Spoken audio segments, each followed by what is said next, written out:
Olá galera, tudo bem? Como vocês estão? A paz do Senhor para vocês. Hoje nós vamos estar meditando na parábola das 10 minas. Essa parábola ela é muito interessante porque existem vários paralelos com ela. Existe também a parábola dos 10 talentos. Queria, antes de entrar nessa parábola, mostrar para vocês assim por que isso acontece várias vezes na Bíblia, principalmente no Novo Testamento. Existem no Novo Testamento parábolas que foram usadas por Jesus. Jesus ele tinha esse costume de usar coisas cotidianas. As parábolas são exemplos cotidianos que não necessariamente ocorreram, podem ter ocorrido ou não se sabe ao certo, mas Jesus usava esses exemplos cotidianos para explicar coisas profundas a respeito do reino dele. Tem uma similaridade com um outro tipo de uso, que é a fábula. Por exemplo, a fábula seria uma parábola, só que contada com animais falantes ou coisa do tipo. Você já deve ter ouvido alguma historinha da tartaruguinha e da lebre. Então, esses usos que são feitos, eles são comuns pelos ensinadores. Jesus ele era um grande ensinador para trazer grandes verdades para coisas cotidianas, coisas comuns do nosso dia. Isso que acontece aqui na parábola das minas. Jesus ele está passando por aquele feito da história de Zaqueu, né? Onde Zaqueu ele era uma pessoa que não era muito bem falada publicamente, e ele sobe, né, numa árvore, ele chama Jesus, ele quer que Jesus vá até a casa dele.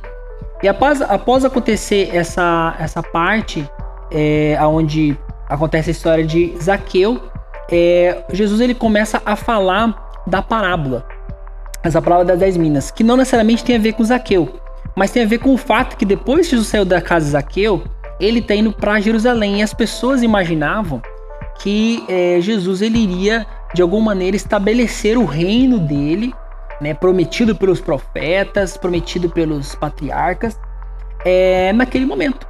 E o que acontece é que Jesus ele vai começar a contar uma parábola para ele, de alguma maneira, avisar as pessoas e principalmente os seus discípulos a respeito de como seria o caráter do seu reino, né? E a parábola é muito interessante, que Jesus ele conta a história, né, de um senhor que ele vem para tomar um reino, né? Muito similar àquela parábola lá de Mateus 25, onde ele fala dos talentos. Só que o mais interessante sobre essa parábola é que esse senhor, ele vem tomar esse reino, e quando ele vem tomar esse reino, ele pega 10 pessoas, que são 10 discípulos seus, e ele vai pedir para esses 10 discípulos seus, essas 10 pessoas que andam com ele, esses 10 servos dele, vai pedir para esses discípulos, eles iniciarem o processo de tomada desse reino, né? De estabelecimento desse reino. E ele vai fazer isso como? Ele vai entregar 10 minas, que eram 10 importâncias, eram dinheiros, eram recursos.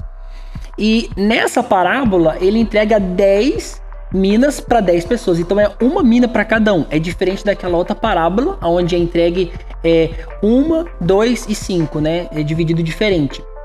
Então nessa aqui, é entregue 10 minas para 10 pessoas. E as pessoas elas têm que multiplicar essas minas, elas têm que negociar essas minas, enquanto o seu senhor vai retornar, ele retorna para seu país de origem. E dali a um tempo ele vai retornar para tomar de vez o reino, e ele vai tomar conta dessas minas. O mais interessante é que durante esse momento, durante esse tempo, essas pessoas elas começam a multiplicar, e acontece uma coisa, que os cidadãos daquela cidade, daquele reino, eles se contrapõem a esse reino que vai ser estabelecido. Eles vêm, colocam uma embaixada e falam: nós não queremos esse senhor.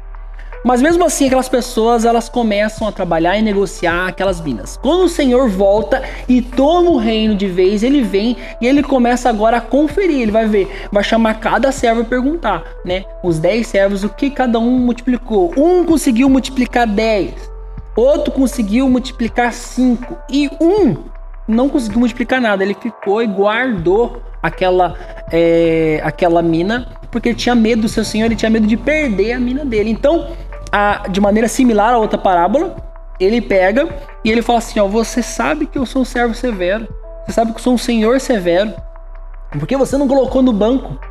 Ele faz essa pergunta pro servo, e o servo não sabe o que responder. Ele pega, tira a mina daquele servo, dá para o servo que multiplicou 10, e assim termina a parábola, né? Então, o que nós podemos aprender nessa parábola são duas coisas importantíssimas. A primeira coisa é a dinâmica do reino de Deus. A gente tem uma expectação, uma expectativa a respeito de quando o Senhor vai cumprir as coisas. Isso pode ser tanto numa dimensão existencial nossa, particular, mas uma dimensão da igreja. A gente fica preocupado quando acontece algum evento catastrófico, algum governo político. A gente fica lá, meu Deus do céu, é agora que o Senhor vai voltar, é agora que ele vai estabelecer seu reino. E isso que estava acontecendo naquele momento era muito similar. Eles estavam pensando, é agora que Jesus vai tomar o reino, é agora que ele vai resolver todas as coisas. Mas o que aconteceu é que não era isso que ia acontecer. O Senhor, ele coloca bem certo o caráter do seu reino. O caráter do seu reino, ele tem duas dimensões. Ele tem uma dimensão onde ele torna-nos coparticipantes desse reino que está sendo estabelecido, e tem uma dimensão onde ele vem e toma de fato. Então, tem uma dimensão no reino que nos cabe, que é a nossa responsabilidade, que nós não temos que ficar esperando algo acontecer, o Senhor voltar do céu e tudo melhorar. Nós temos uma responsabilidade com respeito àquilo que Deus nos entrega. E basicamente essa é a primeira camada da parábola, né, de interpretação da palavra. A segunda camada é uma camada a respeito da nossa pessoalidade, nós mesmos, em relação ao que Deus nos dá. Porque o mais interessante nessa parábola é que o Senhor não entrega mais para um e menos para outro. Nessa daqui, o Senhor entrega uma mina para cada pessoa. Então ele deu igual para cada um. E ele pediu para que as pessoas elas negociassem. Essas minas, elas representam basicamente aquilo que o Senhor nos dá existencialmente, aquilo que o Senhor nos dá como pessoa, aquilo que o Senhor nos dá como talento, como bênçãos, para que a gente possa laborar, que a gente possa obrar nesse tempo aqui até que ele volte.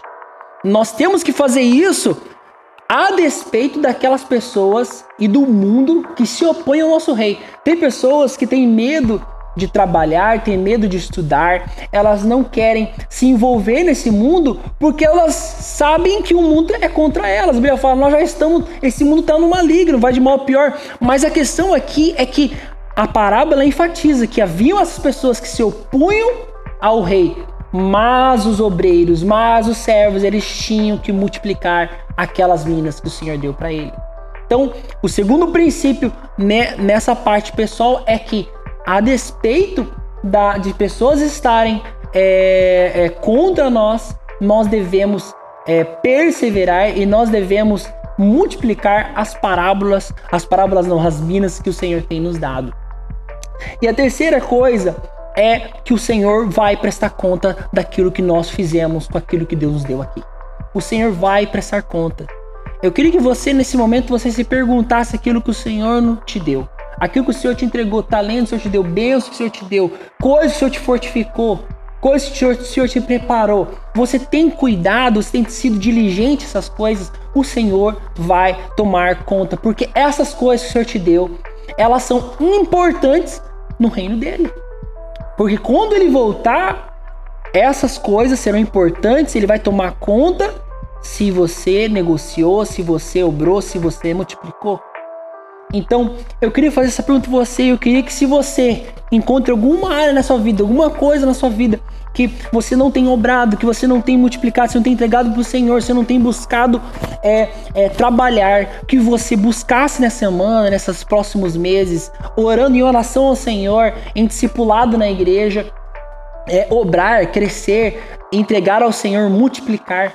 Esse é o nosso chamado aqui até que ele venha, até que ele tome o seu reino definitivamente. E essa é a mensagem de hoje. Que Deus abençoe vocês, que vocês sejam cheios do Espírito Santo. Em nome de Jesus, amém.